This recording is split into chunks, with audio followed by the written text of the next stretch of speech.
এত সুন্দর করে আসমান সৃষ্টি করার প্রয়োজন কেন? আল্লাহ বলেন লিতাআলামু আদাদাস সিনিনা ওয়াল হিসাব। আল্লাহ বলেন যাতে করে তোমরা বছরের গণনা, মাসের গণনা অত্যন্ত সুন্দরভাবে করতে পারো। প্রিয় মুসল্লিয়ান একরাম,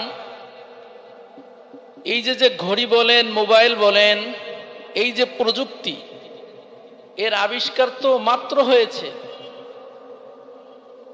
কয়েক বছর হয়েছে এই প্রযুক্তির আবিষ্কার হয়েছে।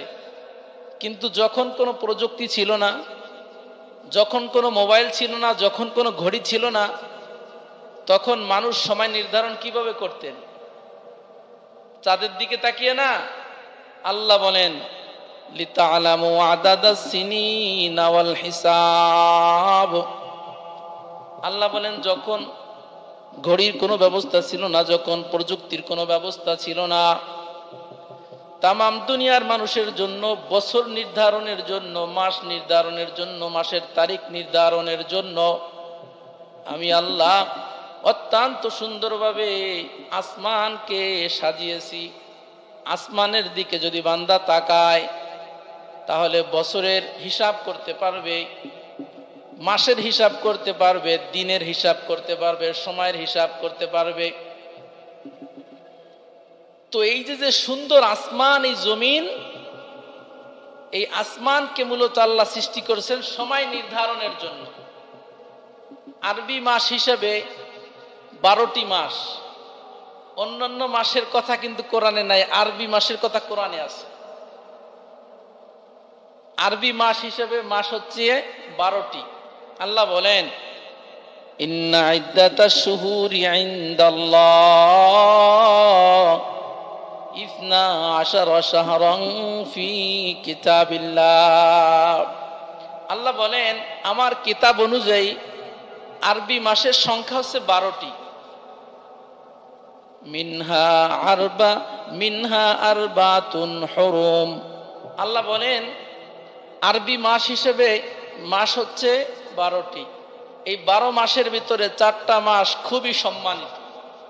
তাহলে 12 মাসের কথা আমরা সরাসরি কোরআনের ভিতরে পেয়েছি, হাদিসের ভিতরেও আছে।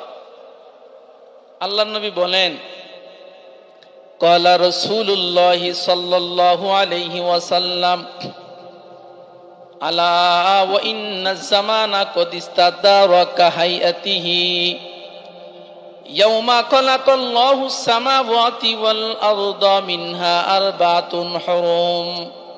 আল্লাহ বলেন এই পৃথিবী শুরু লগ্ন থেকে এখন পর্যন্ত ঘুরতেছে। পৃথিবী কিন্তু স্থির নাই, প্রতিনিয়ত প্রতি সেকেন্ডে সেকেন্ডে পৃথিবী ঘুরতেছে। আল্লাহ বলেন আস-সানাতু 12 শাহরা। আরবি মাস হচ্ছে 12টি মাস। মিনহা আরবাতুন হুরুম। এই 12 মাসের ভিতরে 4টা মাস খুব সম্মানিত। তো আল্লাহ পাক রব্বুল আলামিন এই তারিখের কথা, এই মাসের কথা, বছরের কথা সবগুলি কোরআনের ভিতরে বলছে। বিশেষ করে চাঁদের জ্ঞান রাখা মুসলিম উম্মাহের জন্য অত্যন্ত জরুরি। আল্লাহ পাক রব্বুল আলামিন কোরআনুল কারীমের অসংখ্য গণিত স্থানে চাঁদ সম্পর্কে জ্ঞান রাখতে বলছে। আমরা এই যে তারিখ নির্ধারণ করি, এটা তো বর্তমান আপনার ঘড়ি দেখে, মোবাইল দেখে আমরা তারিখ জানতে পারি। কিন্তু যখন ঘড়ি ছিল না, যখন মোবাইল ছিল না, প্রযুক্তি ছিল না, তখন মানুষ সময় নির্ধারণ করত কিসের মাধ্যমে? চাঁদ দেখে না? আল্লাহ তাআলা বলেন ইয়াসআলুনাকা আনিল আহিল্লা কুল হিয়া মাওয়াকিতু লিন-নাসি ওয়াল হজ। আল্লাহ পাক রব্বুল আলামিন বলে পয়গম্বর, আপনার উম্মতেরা আপনার কাছে চাঁদ সম্পর্কে জানতে চাইবে। চাঁদ সম্পর্কে যখন জানতে চাইবে তখন আপনি কি বলবেন? কুল হিয়া মাওয়াকিতু লিন-নাসি ওয়াল হজ। এই চাঁদকে আল্লাহ তাআলা সৃষ্টি করেছেন কেন? এর পিছনে কারণ আছে না নাই? আল্লাহ বলেন চাঁদ সৃষ্টি করার পেছনে বড় একটা কারণ আছে। ওই কারণ হলো কুল, ও পয়গম্বর আপনি আপনার উম্মতদের জানাই দেন, হিয়া মাওয়াকিতু লিন-নাসি ওয়াল হজ, এই চাঁদ সৃষ্টি করেছি আমি নামাজের সময় নির্ধারণ করার জন্য, হজের সময় নির্ধারণ করার জন্য। প্রত্যেকটি ইবাদত বন্দেগীর জন্য সময় নির্ধারণ করার লক্ষ্যে আমি এই চাঁদ সৃষ্টি করছি। এই জন্য আল্লাহ তাআলা বলেন চাঁদ সম্পর্কে জ্ঞান রাখবা। আরবি মাস হিসেবে আরবি মাসের যে তারিখ, কত তারিখ যাচ্ছে, কোন মাস যাচ্ছে, এটা জানা প্রত্যেকটা মুসলিম উম্মাহের জন্য অপরিহার্য। কিন্তু দুঃখের বিষয় আরবি তারিখ সম্পর্কে আমরা মোটেও জানি না। সম্মানিত হাজিরিন, আরবি বছরের সূচনা কিভাবে হয়েছে? ইসলাম পৃথিবীর বুকে আগমনের পূর্বে আরবের লোকেরা বছর নির্ধারণ করতেন বিভিন্ন গুরুত্বপূর্ণ ঘটনাকে কেন্দ্র করে। যেমন তারা বছরের হিসাব করতেন, যে বছর হস্তি বাহিনীর ঘটনা ঘটেছে তার 3 বছর পরে অথবা 2 বছর পরে এই হয়েছে তাই হয়েছে, বিভিন্ন ধরনের গণনা তারা করতেন। বিষয়টা অনেকে বোঝেন নাই।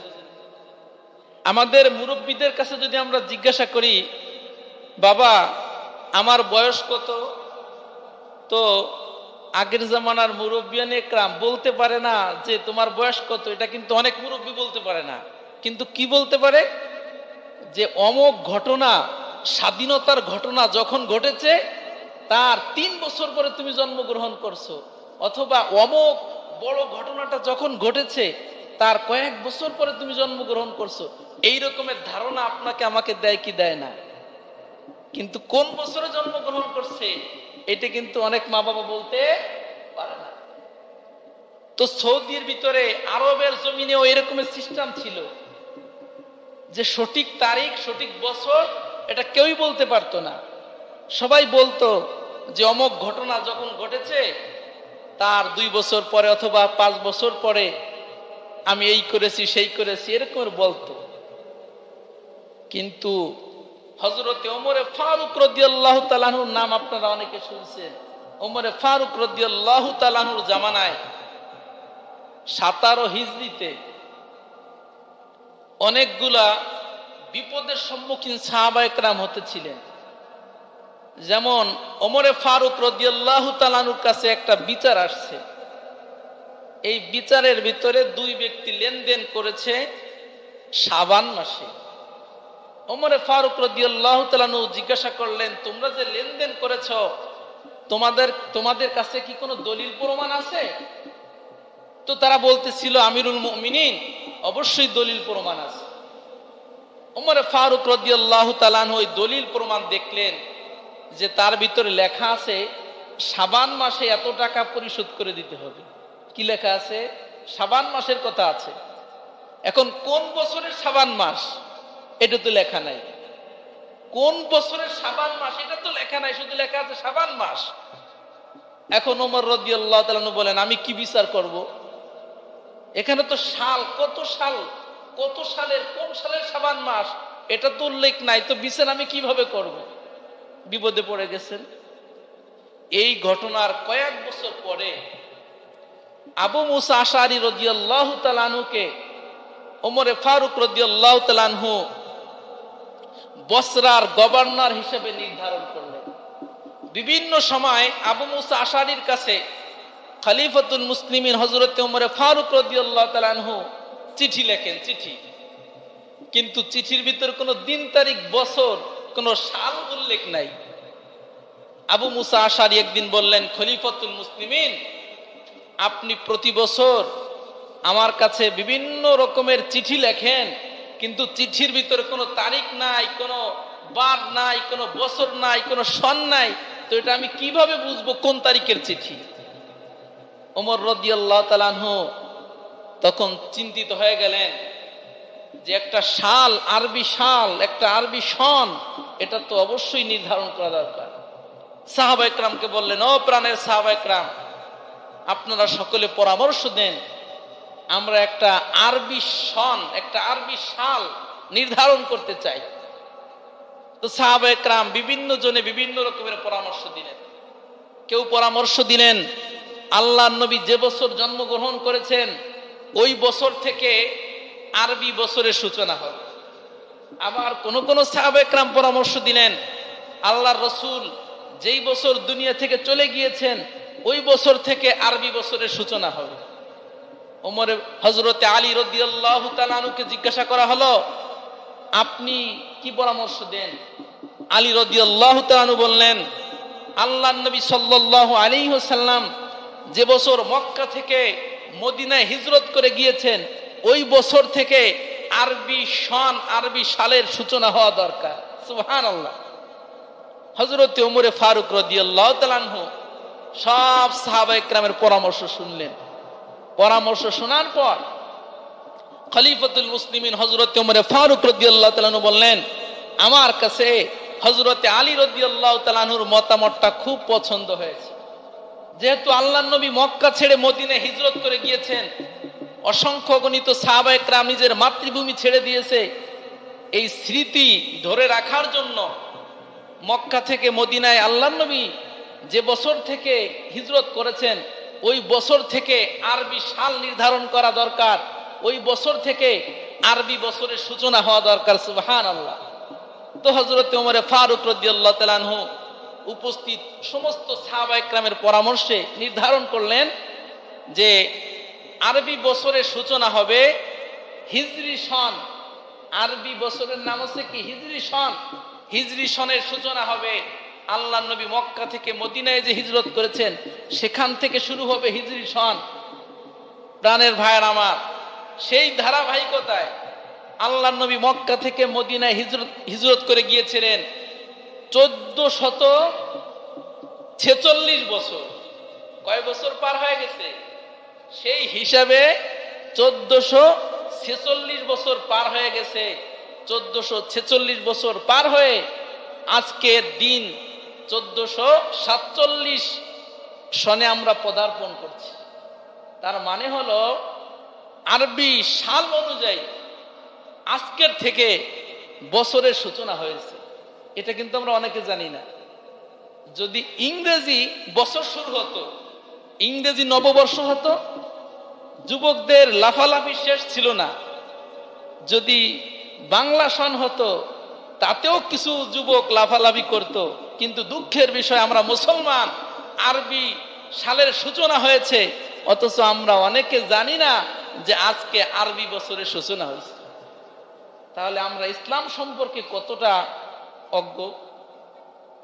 প্রাণের ভাইয়ের আমার, তো আজ থেকে যেহেতু নতুন বছরের সূচনা হয়েছে, আপনার আমার জীবন থেকে গুরুত্বপূর্ণ একটি বছর চলে গিয়েছে। আমাদের চিন্তা ফিকির করা দরকার যে আপনার আমার জীবন থেকে একটা বছর চলে গিয়েছে, এই একটা বছরে আমি কি অর্জন করতে পেরেছি, আমি জীবনে কতটুকু নেকি অর্জন করতে পেরেছি এক বছরের ভিতরে, এই এক বছরের ভিতরে আমার জীবন থেকে কি পরিমাণ গুনাহ সংগঠিত হয়ে গিয়েছে, এই বিষয়ে চিন্তা ফিকির করার দরকার আছে না নাই?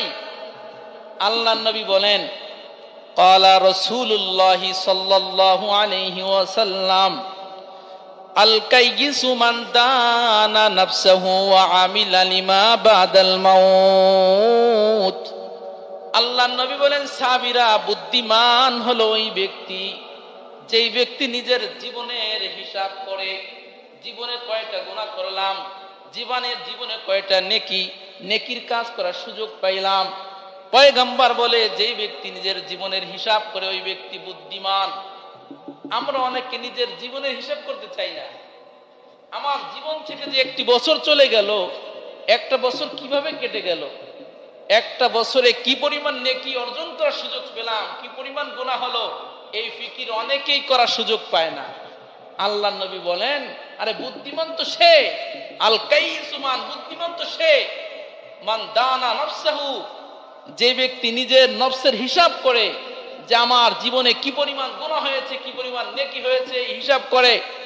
ওয়া আমিলা লিমা বাদাল মাউত, মৃত্যু পরবর্তী জীবনের জন্য যারা আমল করে, পরকালের জন্য যারা আমল করে, জান্নাতের জন্য যারা আমল করে, আল্লাহর নবী বলেন ওরাই বুদ্ধিমান।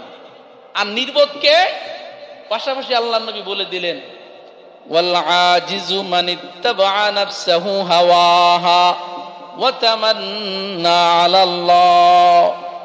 আর পয়গম্বর বলে নির্বোধ এবং বোকা হলো এই ব্যক্তি, যেই ব্যক্তি মন মতো কাজ করে, ইসলামের ধার ধারে না, নামাজ রোজার ধার ধারে না, ইবাদত বন্দেগীর কাছেও যায় না। ওয়া তামান্না আলাল্লাহ, এবং আল্লাহ তাআলার কাছে বড় বড় আশা করে, জান্নাতের আশা করে। আল্লাহ নবী বলেন ওই ব্যক্তি বুদ্ধিমান না, সে নির্বোধ। এই জাতীয় মুসল্লি সমাজে আছে না নাই? নামাজ পড়ে না, রোজা রাখে না, ইবাদত বন্দেগীর ধারে কাছেও হাঁটে না, অথচ দাবি করে বড় মুসলমান, দাবি করে সে জান্নাতি।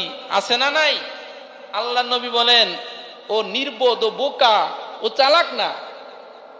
নির্বোধ ব্যক্তি কি করে? ওয়াল আজিজু মান ইত্তাবা নাফসাহু হাওয়া। আল্লাহ নবী বলেন দুনিয়ার জমিনে যারা নির্বোধ হবে, দুনিয়ার জমিনে যারা বোকা হবে, এই বোকা মানুষেরা মন মতো আমল করবে। ওয়াল আজিজু মান ইত্তাবা নাফসাহু হাওয়াহা, যেই ব্যক্তি নিজের নফসের অনুসরণ করবে, যেই ব্যক্তি মন মতো আমল করবে, যা মনে চাই তাই করবে, গুনার কাজ করবে। ওয়া তামান্না আলাল্লাহ, এবং আল্লাহ তাআলার কাছে ভালো ভালো আশা রাখবে, জান্নাতের আশা রাখবে। পয়গম্বর বলে লোকটা বুদ্ধিমান নয়, লোকটা অবশ্যই চরম পর্যায়ের বেয়াকুব। এই জন্য জীবনের হিসাব করতে হবে বাজান। আল্লাহ পাক রব্বুল আলামিন আপনাকে আমাকে জীবন দিয়েছেন, হায়াত দিয়েছেন, সময় দিয়েছেন। এটা আমাদের জন্য সবচেয়ে বড় নিয়ামত। সময়ের গুরুত্ব আমরা অনেকে দিতে পারি না। সময় কি জিনিস এটা আমরা অনেকে জানি না। অভিজ্ঞ ব্যক্তিরা বলে আল ওয়াক্তু আসমানু মিনাজ যাহাব, সময়ের মূল্য কি পরিমাণ? বলে স্বর্ণ অলংকারের চেয়েও সময়ের মূল্য বেশি। সময়ের মূল্য আমরা দিতে জানি না, সময়ের মূল্য আমাদের কাছে নাই। আল্লাহ নবী বলেন দুনিয়াতে দামি হতে চাও, সময়ের মূল্যায়ন করো। শুধু তাই নয়, দুনিয়ার বড় বড় দুনিয়াদারদের দিকে তাকান, সময়ের মূল্যায়ন করে তারা ধনী হয়েছে। কোন ধনী সময়ের মূল্যায়ন না করে ধনী হতে পারে নাই। কোন সফল ব্যক্তি সময়ের মূল্যায়ন না করে কখনো সফল হতে পারে নাই। পয়গম্বর বলেন সফলতা রয়েছে সময়ের মূল্যায়নের ভিতরে। সময়ের মূল্যায়ন যারা করতে পারবে ওদের জীবনে সফলতা আসবে। যে ব্যক্তি দুনিয়ার লাইনে সময়ের মূল্যায়ন করবে সে দুনিয়ার লাইনে সফল হবে। যে ব্যক্তি পরকালের লাইনে সময়ের মূল্যায়ন করবে সে পরকালের জীবনে সফল হবে। এক কথায় সময়ের অনেক মূল্য। কোরআনুল কারীমের ভিতরে একটা সূরা আছে সূরাতুল আসর। এই সূরাতুল আসর আপনার আমার সকলের মুখস্থ আছে, আছে না? ওয়াল আসরি ইন্নাল ইনসানা লাফি খুসর, মুখস্থ আছে না? এই সূরা মুখস্থ আছে না আমাদের? এই সূরাতুল আসরের শুরুতে আল্লাহ তাআলা সময়ের কসম করেছে, সময়ের কসম করেছে। এত জিনিস রয়েছে পৃথিবীতে, কোন জিনিসের কসম আল্লাহ তাআলা করলেন না, সময়ের কসম করলেন। তার মানে মুফাসসিরিন ইকরাম বলে ও দুনিয়ার আল্লাহর বান্দারা, আল্লাহ পাক রব্বুল আলামিন সূরাতুল আসরের শুরুতে সময়ের কসম কেন করেছে? বলে সময় হচ্ছে সবচেয়ে বড় দামি জিনিস, এই জন্য আল্লাহ তাআলা সময়ের কসম করেছে। সময়ের মূল্য আমরা বুঝি না, সময়ের মূল্যায়ন আমরা করতে পারি না। মুফাসসিরিন ইকরাম বলেন তুমি দামি হতে চাও, সময়ের মূল্যায়ন করবা, কারণ সময় কারোর জন্য অপেক্ষা করে না। সময় প্রতিনিয়ত কমতে থাকে, সময় কখনো বাড়ে না। আমরা অনেকে বলি আমার হায়াত বেড়ে গিয়েছে, আমার বয়স বেড়ে গিয়েছে। না, বয়স কখনো বাড়ে না, বয়স কমে। বয়স আল্লাহ তাআলা যখন থেকে আপনাকে আমাকে সৃষ্টি করেছেন তখন থেকে আল্লাহ পাক রব্বুল আলামিন সময় নির্ধারণ করে দিয়েছেন। ও আমার বান্দা, তুমি 10 বছর হায়াত পাবা, তুমি 50 বছর হায়াত পাবা, তুমি 70 বছরের হায়াত পাবা। দুনিয়ায় আসার আগেই আল্লাহ তাআলা সময় হায়াত নির্ধারণ করে দিয়েছে। আপনার আমার জীবন থেকে একটা সেকেন্ড চলে যাওয়া, একটা ঘন্টা চলে যাওয়া, তার মানে হলো আপনার আমার জীবনের মূল্যবান একটা অংশ চলে যাওয়া। তাহলে এই যে একটা বছর আপনার আমার জীবন থেকে চলে গেছে, তাহলে আপনার আমার বয়স কি 1 বছর বাড়ছে না 1 বছর কমছে? 1 বছর কমছে। যত সেকেন্ড পার হচ্ছে, যত ঘন্টা, যত মিনিট, যত বছর পার হচ্ছে, আপনার আমার জীবনের হায়াত কমে যাচ্ছে। কিন্তু আমরা এই হিসাব কখনো করি না। মুফাসসিরিন একরাম বলে, আরে হায়াত কেমন জিনিস, সময় কেমন জিনিস, বরফ বিক্রেতার কাছ থেকে শিক্ষা নিতে হবে। এক ব্যক্তি, সে বরফ বিক্রেতা, বরফ ব্যবসায়ী, তার বরফ যদি কারখানা থেকে বের করে রাখে তাহলে বরফ প্রতি সেকেন্ডে গলতে থাকে না। বরফ মেশিন থেকে যদি বের করেন তাহলে বরফ গলতে থাকবে না। এই জন্য মুফাসসিরিন ইকরাম বলেন, সময়ের মূল্যায়ন বুঝো না, সময়ের মূল্যায়ন যদি বুঝতে চাও তাহলে বরফ বিক্রেতার দিকে তাকাও। বরফ বিক্রেতার মূলধন যেমনি ভাবে প্রতিনিয়ত প্রতি সেকেন্ডে সেকেন্ডে কমতেছে, মানব জাতির হায়াত, মানব জাতির সময় প্রত্যেক সেকেন্ডে সেকেন্ডে এইভাবে কমতেছে।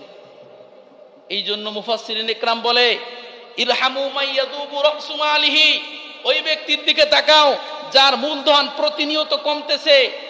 বরফ বিক্রেতার মূলধন যেমনি ভাবে প্রতিনিয়ত কমতেছে, আপনার আমার জীবনের হায়াত প্রতিনিয়ত কমতেছে। এই জন্য মুসলমান ভাইয়ের আমার, আপনাকে আমাকে সময়ের মূল্যায়ন করতে হবে।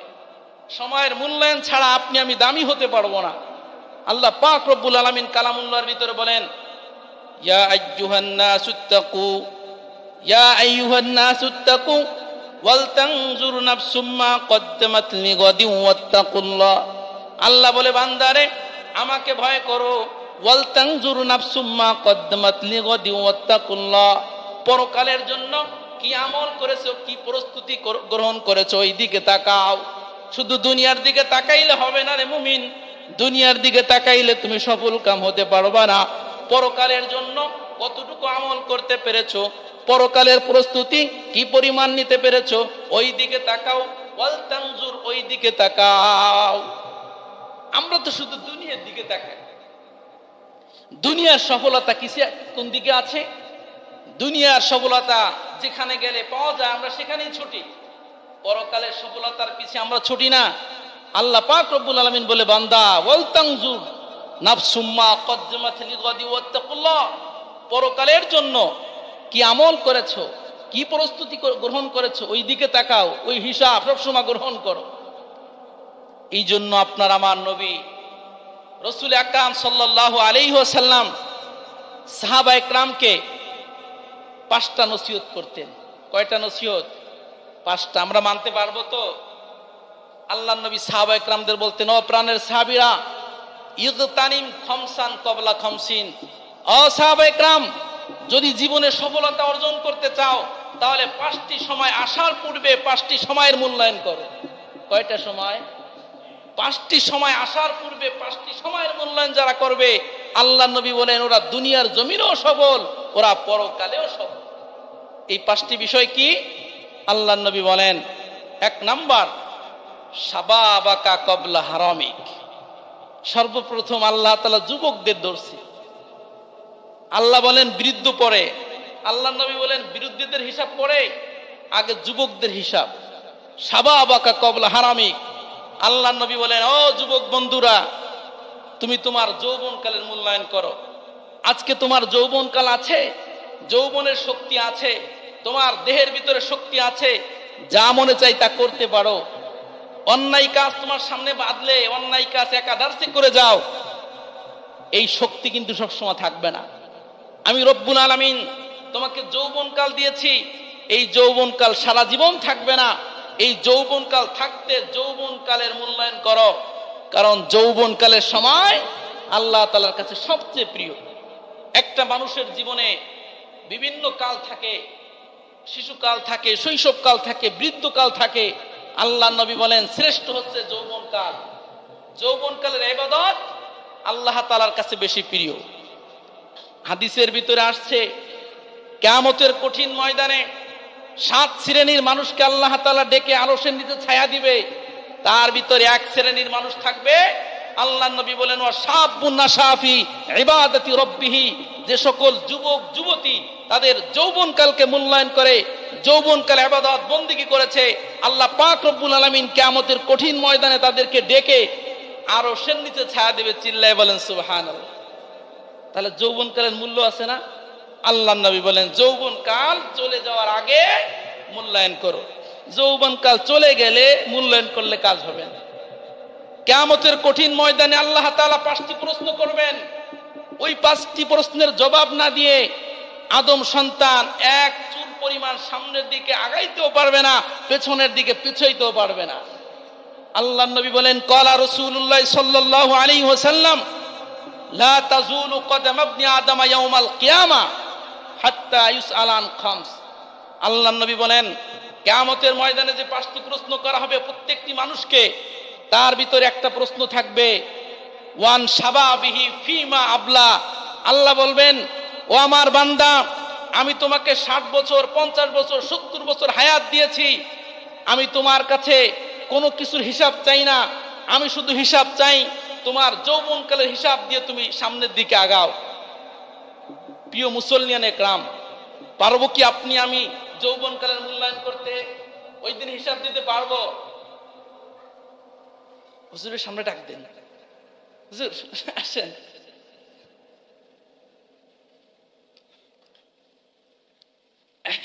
যৌবনকালের মূল্যায়ন কি আমরা করেছি? প্রিয় মুসল্লিয়ান একরাম, এই যৌবনকালের মূল্যায়ন যদি করতে না পারি, তাহলে কাল কিয়ামতের ময়দানে আমরা বিপদে পড়ে যাব। এই জন্য আল্লাহর নবী বলেন, ও যুবকের দল, এই যৌবনকাল শেষ হয়ে যাওয়ার আগে যৌবনকালের মূল্যায়ন করো, 1 নাম্বার। 2 নাম্বার, আল্লাহর নবী বলেন, ওয়াসিহাতাকা ক্বাবলা সুকুমিক, অথবা ওয়াসিহাতাকা ক্বাবলা সাকামিক, তুমি তোমার অসুস্থতা আসার পূর্বে সুস্থতাকে মূল্যায়ন করো। আমরা সুস্থতার সময়কে মূল্যায়ন করতে পারি না। যখন আমরা সুস্থ থাকি তখন যা মনে চায় তা করি, গুনার কাজে সময় ব্যয় করে দিই, কিন্তু যখন অসুস্থ হয়ে যায় তখন মনে চায় অনেক ইবাদত বন্দেগী করার, কিন্তু ওই সময় আর ওই সুযোগ আর ওই পরিস্থিতি থাকে না। এই জন্য আল্লাহর নবী বলেন, অসুস্থ হওয়ার আগে সুস্থতাকে তোমরা মূল্যায়ন করো। সুস্থতা অনেক দামি জিনিস। আল্লাহর নবী বলেন, নি'মাতানি মাকবুনুন ফীহিমা কাসীরুম মিনান নাস, আস-সিহহাতু ওয়াল ফারাগ। পয়গম্বর বলেন, 2টি নিয়ামত হচ্ছে অনেক বড় নিয়ামত। 1 নাম্বার সুস্থতা, 2 নাম্বার অবসরতা। এই সুস্থতাকে অনেক মানুষ মূল্যায়ন করতে পারে না, অবসরতাকে অনেক মানুষ মূল্যায়ন করতে পারে না। আল্লাহর নবী বলেন, সুস্থতাকে মূল্যায়ন করো। সুস্থতার এত দাম। আপনি এখন সুস্থ আছেন, এই সুস্থ অবস্থায় ইবাদত বন্দেগী করতেছেন। আপনি অসুস্থ হয়ে যদি পড়েন হঠাৎ করে, ইবাদত বন্দেগী করতে পারছেন না, আল্লাহ পাক রব্বুল আলামিন ফেরেশতাদেরকে বলে, খবরদার, সাবধান, আমার বান্দা সুস্থ অবস্থায় ইবাদত বন্দেগী করেছে, আজ অসুস্থ হয়ে গেছে, সে নফল নামাজ পড়তে পারতেছে না, সে নফল রোজা রাখতে পারতেছে না, খবরদার, তার অসুস্থ অবস্থায় তার আমল নামায় নফল নামাজের নেকি লিখে দাও, তার আমল নামায় নফল রোজা নফল ইবাদত বন্দেগীর নেকি লিখে দাও। সুবহানাল্লাহি ওয়া বিহামদিহি। প্রাণের ভাইয়ের আমার, সুস্থ অবস্থায় যদি ইবাদত বন্দেগী না করি, তাহলে অসুস্থ অবস্থায় ইবাদত বন্দেগীও করতে পারবো না, ইবাদত বন্দেগীর সবও পাওয়া যাবে না। পক্ষান্তরে সুস্থতার সময়কে মূল্যায়ন করলে, সুস্থতার সময়ও আমি ইবাদত বন্দেগী করতে পারলাম, অসুস্থ হয়ে গেলেও আমি ইবাদত বন্দেগীর নেকি পেয়ে গেলাম। এই জন্য আল্লাহর নবী বলেন যে, ওয়াসিহাতাকা ক্বাবলা সাকামিক, তুমি অসুস্থ হয়ে যাওয়ার পূর্বে সুস্থতার মূল্যায়ন। 3 নাম্বার, আল্লাহর নবী বলেন, ও ফারাগাকা ক্বাবলা শুগলিক। প্রত্যেকটা মানুষের জীবনে ব্যস্ততা আসতে পারে, প্রত্যেকটা মানুষের জীবনে ব্যস্ততা আসবে, এটাই স্বাভাবিক। আল্লাহর নবী বলেন, ব্যস্ততা আসার পূর্বে অবসরতাকে কাজে লাগাও। আমরা আমাদের অবসর সময়কে কাজে লাগাইতে পারি না। যখন আমরা অবসর থাকি তখন বিভিন্ন ধরনের গুনাহে লিপ্ত হয়ে যায়। গুনাহে লিপ্ত হয়ে যাওয়ার বড় একটা কারণ হচ্ছে অবসরতা। যখন মানুষের কর্মব্যস্ততা থাকে তখন মানুষ গুনাহ করার সুযোগ পায় না। যখন মানুষ কর্মব্যস্ততা থেকে যখন মানুষ বিরত থাকে, যখন অবসর থাকে, তখন মানুষ বিভিন্ন ধরনের গুনাহে লিপ্ত হয়ে যায়। এই জন্য আল্লাহর নবী বলেন, খবরদার, সাবধান, তোমরা তোমাদের অবসরতাকে কাজে লাগাও।